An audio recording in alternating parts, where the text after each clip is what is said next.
start the week off right. Hope everybody enjoyed their weekend. We got 15 people joining us in the audience so far today. More of them coming in now. Hope everybody had a fantastic weekend. What's going on in everybody's businesses this week? Where's everybody at?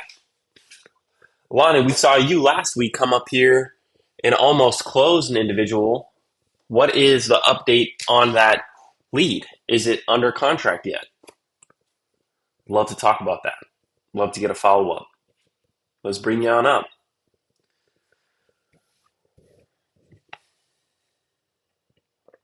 Good morning. Let's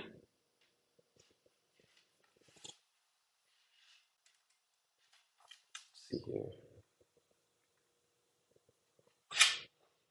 Looks like you are muted on your side. Sebastian says, about to close my first deal this week. Congratulations. What's going on? Can you hear me now? Now we can. Awesome. Good morning. Yeah, Good morning. I haven't been able to get a hold of her. I think the whole talking to her last time and the whole thing with the restitution coming up scared her a bit. And I'll be honest, this was like kind of I've never been in this territory before, so I really didn't know how to follow up on that. Mm-hmm. That's totally fine. Here's my suggestion to you. I would call her off of a different number. So whatever number you've been Okay. calling her off of, call off a different number, whether you've got one in your CRM or a Google Voice or your main phone. Just give her a call off a different number so she doesn't expect that you're calling. And then from there, I Okay. would just continue the conversation like normal. Okay. You want to give her a call? Right now? No better time than now, ladies and gentlemen. I know. Let's see here.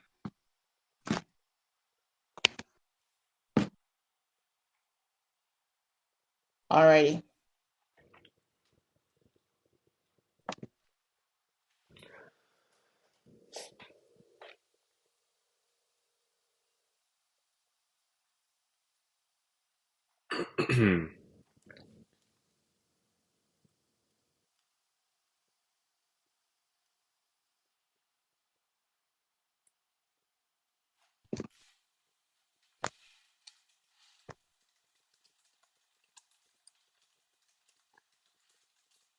Some real quick things I want to cover some objections she might throw at you, and just Mm-hmm. give you a few suggestions on how to overcome those objections before we actually hop on the phone so that you feel a little bit more prepared in navigating this conversation.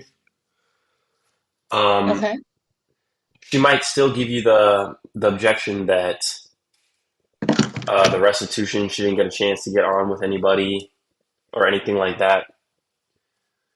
Um, I would try to come up with that solution that we talked about the last time being, look, um, I know that you're looking to sell your house. Talk to her a little bit more about why she wants to sell her house. Have her reiterate to you why it is she's looking to sell. Talk about her motivation, dig into the pain a little bit more. And if she shares with you something like, I'm ready to get out of this place. I'm ready to start over again because it sounds like she just got out of prison. And that might be the reason why she wants to move. Tell her that this is the first step, to really start her new life. And Okay. tell her, reassure her that you're willing to work with her and make sure, right, that she's not going to walk away with nothing at closing. And if she'd feel more comfortable um, to make the sale contingent upon um, the property not having any restitution lien, you can go on ahead and say that and put it in writing and get it signed.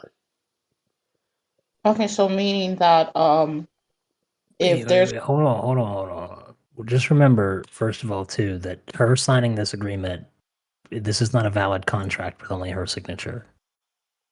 You need multiple signatures on this agreement. Title won't even process it or run the contract if it's not even if there's not both signatures, like I told you, that are on the agreement that are needed. So that is the first thing that you need to address above anything else is who is this other individual that's tied to your deed and how can I get on the phone with them? Because they might not even be associated or even know that she's even trying to sell. So there's two major things here. So this is why go and preach and talk about so much about, I hit on these things over and over again, about not locking up contracts willy-nilly. And the whole process is that as I try to eliminate the ability, once the contract is signed and I'm pushing hours, pushing work, pushing my people to make something happen, we better make sure that we're 90% sure this deal is going to go through. Otherwise, there's no reason to lock it up. If we don't have the second signature on there, then we'll know that this is only 50% chance of being pushed through anyways. And then if we don't even have a buyer that we know could buy this property, then we're even a lower percentage chance than that. So the less that we have prepared getting into the ability to get the contract signed, then it becomes a waste of time, and a waste of time is a waste of money, and a waste of money is unnecessary activity. So you really need to push towards things that are money making activities and prioritize things that are money making activities for your business above everything else. The bottom line is you don't even have contact or even are aware that there is somebody else that needs to sign this agreement.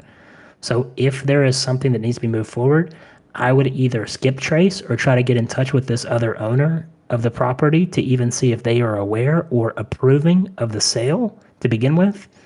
And I would make sure to see if I can try to maybe get a clearer understanding of what's going on with the property before I even get her to sign. Because what you don't want to do in this business is you don't want to like push yourself towards like high optimism. You actually want to be more pessimistic going into each and everything, because then if the deal actually goes through, then you're like through the roof with your excitement.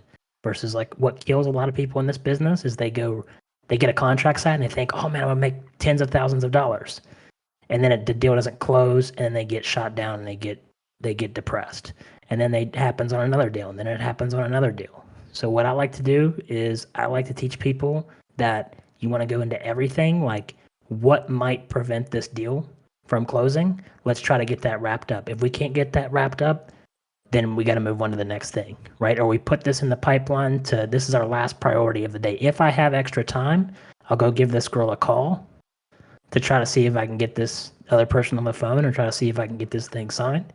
If not, I'm going to talk to the person that's ready to sign today. If not, I'm going to talk to the person that's ready to move forward today. But don't try to make a deal work out of nothing. If there's heavy resistance in a deal, then it needs to actually be last priority, always. Because money flow is what is going to kill your business. All right. Well, I think that the best thing for you to do, Lonnie, would be to get on the phone then and ask about who is this other person that need to sign off and understand, where it is they're at in the process. Maybe that person is deceased. Bottom line is, like Dan's saying, we don't have enough information to go forward. So that would be Okay. the purpose of the next call, is to gather a little bit more information. Okay. All right. Let me give her a call right now.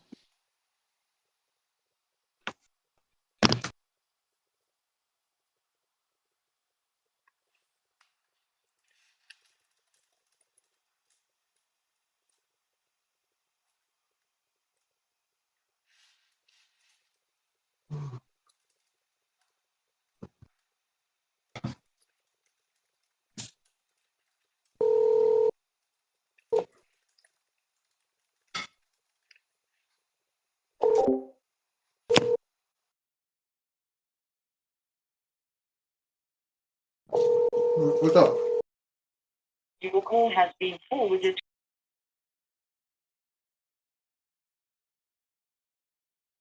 The call message. Okay. Call her again.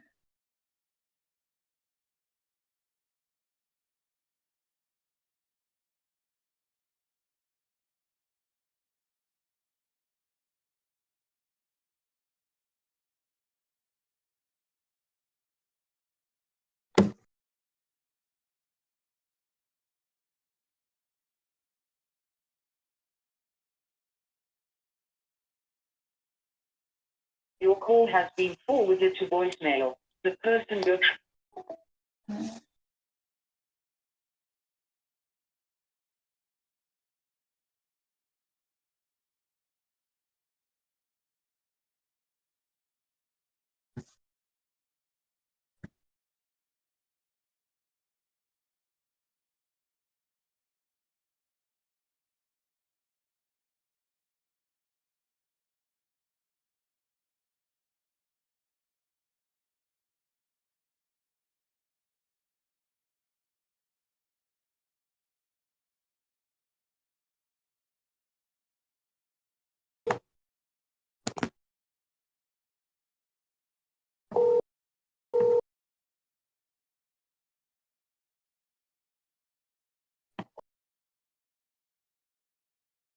been forwarded to an automatic voice message system. 91033109002 is not available. At the tone, please record your message. When you have finished recording, you may hang up or press 1 for more options. Hi, Brittany. This is Lonnie. I've been trying to get in We did not contact. get your message either because you were not speaking or because... Okay, so I'll just shoot her a text. Okay. Well, that's a realistic follow up right there. Not every time you're going to catch them on the phone, but you called them 3 times and you're ready to leave a text message. So um, that's the best you can do right now. You're not on the phone with them. And even then, we already broke it down where there's some more information that you've got to get from that individual before you can put it under contract.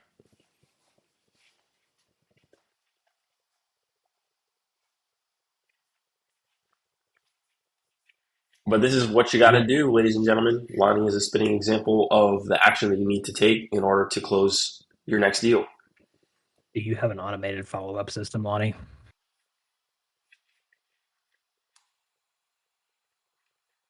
Can you hear me? Good morning. Yes, we can. Good morning, everyone. It's the first time I'm in, I'm just going to throw an idea. Can she just go into the county records and see who is in the deed? We already did that. Yeah. I sent her over a county report and everything. That's why I brought it up again a second time, because we had spoken about that on the last call that we went through. Was that there was another person attached to it. That's why I sent her over that information. So Can she I would say skip trace search it. for that person information? I mean, Yeah, she should be able to skip trace it. She should through people. You could do People Looker, or you could. There's a million different things you could do. Leadsherpa.com and try to run that person through and get in touch with them. But I mean, skip tracing is skip tracing. It doesn't mean that it's going to give you a direct line straight to that individual. It could, but there's a chance that it might not. So that's why my whole thing is there's a lot of resistance on this deal. This deal needs to be in the back of the pipeline, and we need to start pushing. She needs to start pushing something else to the front of the pipeline that's ready to roll right now.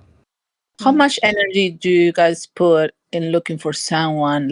How much time? Better have a buyer. Okay. Better have a buyer already lined up. Better already have a check getting ready to write into my name. I mean, there better be real.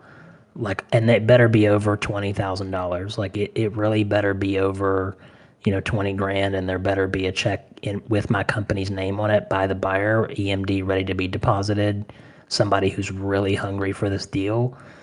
Otherwise, I'm not going to put a whole lot of time into chasing somebody around that I don't even know might not even be willing to sell if they even have the power of control over this individual and the property. So, like I said, you can chase things around a lot. What your business runs off of is income, not possibilities. So you have to prioritize income producing activities over, chasing around a deal or chasing around a person that may have signing authority.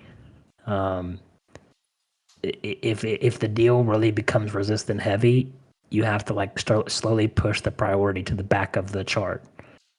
And that can be hard to do, especially when you feel like you were really onto something.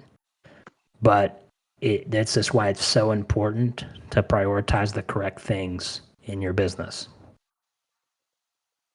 Thank you.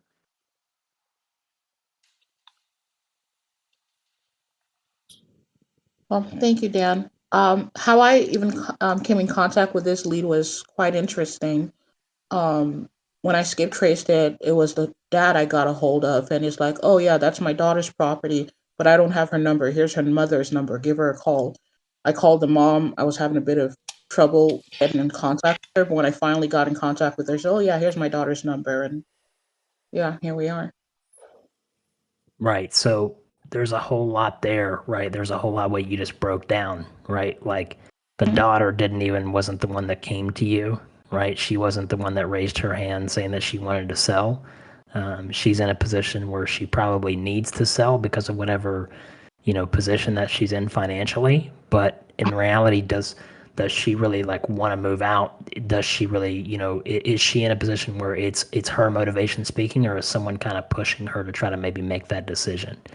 Which in a lot of cases, if there's somebody else associated with the property who's the owner of it, if the owner themselves is not motivated, whether it's one owner, multiple owners, whoever it is, if not everybody who's attached, who is a decision maker on this property, wants to sell and has come to that conclusion inside their mind, you will, I don't care how good you are on the phone, you can't convince somebody to make that decision. So that's why I always say you really got to vet your sellers as hard as you guys vet your buyers, right? You got to vet your seller. You are the value. Do you guys understand that? Like each and every one of you guys are the value. You guys are the connection piece in this community, especially being inside of REI Rev. You guys are the connection piece between this person who is in a distressed situation, who needs to sell their property. You are the bridging piece to them being able to get their property moved for a price that's going to help them change their life. But if they're not ready and fully committed to making that decision, you're not going to be able to convince them. So vet your sellers as hard as you're vetting your buyers. This is why John's like all about like you push that money into marketing, because like really like leads do really run your business. And if you got only one lead to really go after, you're going to spin yourself around a bush, run around in circles trying to find a way to make this a deal when it might not even, you might just be wasting your time. Because we've had deals take 6 months, 8 months, a year and a half to get under contract and then to close sometimes. If we waited all that time to close one deal, we didn't have anything else closing in between, we'd be out of business. So you got to have a way to generate consistent lead flow. If you don't, you'll chase around a deal or a potential lead forever and ever and ever and ever trying to make it a deal, right? I had a question. When you say have a way of generating consistent lead flow, because right now I skip traced a list of about 30,000 absentee owners in an area, and that's what I've been cold calling since the start of the year. Would you say that's enough, or should I continuously keep generating more leads off of like PropStream No, or?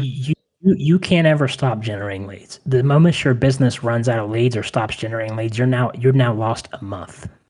So the business really takes really about 15 to 30 days for you to get a consistent pattern to lead generation. So the moment that your business cuts off and dries out of lead generation, you're now lost. Now you're 15 to 30 days out from creating a new pipeline of lead generation. So that's why like everybody says like don't start this business if you need to pay your bills tomorrow, right? If this is like a desperation business, which I know for you it isn't, Lonnie, but I'm just saying for other people in here, if this is a desperation business to get a check, like you have to have time to be able to learn how to generate leads and create that pipeline of lead flow. But you have to have an overflowing amount of information and leads. And this is why Bob on the last episode was harping on multiple streams of lead generation, because he's like, hey, if one thing shuts off for my business, I got other streams of lead flow coming into what I'm trying to produce. So therefore that's why I have all of these streams open. Right. So, and that's his advice that he was given to John. That's the same for all of us, right? We all need probably at least 2 streams of lead generation. If you only have one, the moment that gets damaged or shut off, you're now out 15 to 30 days before you probably get another one rolling. So you need to have something else supplying that. So this is why I tell people agent outreach is not consistent, right? It's not a way to really generate leads. Working with other wholesalers it's the same way, right? If that's the way you're generating your lead flow. And then the other thing is if you guys are only generating your leads through like, just seeing if you can kind of dispose somebody else's deals or here and there, like none of these things are consistent. Like if you really want to really do this business, right, as John says, like if you really want to do the business side of this thing, you have to learn an actual way to market and generate for actual leads. Because the person that brings the deals, the person that has the leads coming in, the person that has leads, and they really hold the most value in this industry. Being a closer can be a very valuable skill. Being someone that has buyers in their back pocket can be a very valuable skill. But the end of the day, the king of this industry is the person that can market and generate leads. What do you use for generation? So we do multiple things. So we do PPC. We have cold calling, and then we also do JV. So Nick, I have people that I work with, my mentees. They generate their own leads, and then we help dispo their deals and help them lock them up. And then also, on the other hand, we generate leads through cold calling in certain specific areas and counties, and then we do PPC through Facebook and Google right now.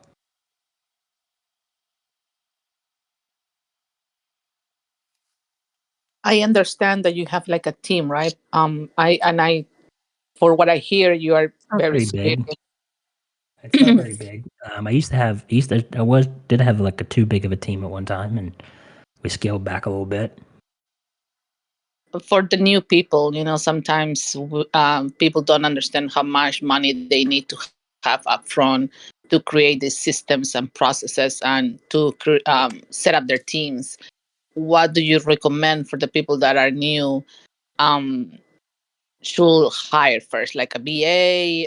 What system should No, they? you need to be doing everything yourself. In the very beginning, you need to be busting your ass and doing everything yourself, and you can't be afraid of hard work. That's the hard, cold truth, and you should be able to handle all the diligence until it gets to a point to get one deal done. The biggest mistake people do in the very beginning is they try to like hire a VA or try to do this or that. You need to learn how to do everything yourself. You need to learn how to find buyers, how to find deals, how to evaluate a house, how to write a contract. You got to learn how to do it all. So you need to be doing everything, and you just need to be prioritizing your day.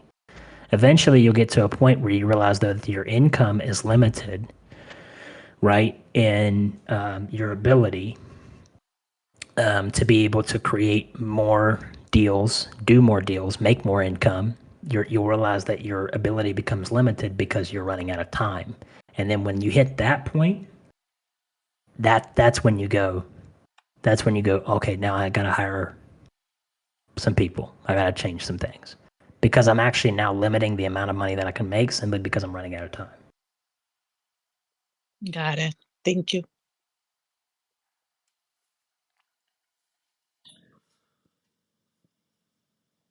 All right, ladies and gentlemen, do we have any more questions before we hop into the work day?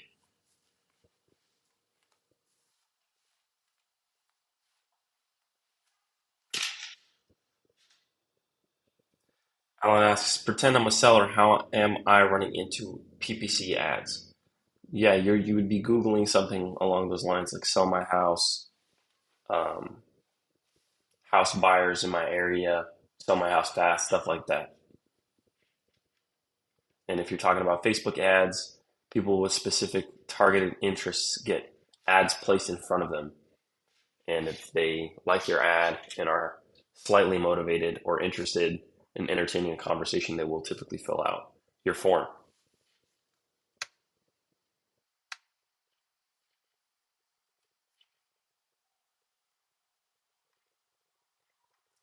Can you call a live seller again? We're definitely going to be making some live seller calls here. Right now, I've got some other stuff to do.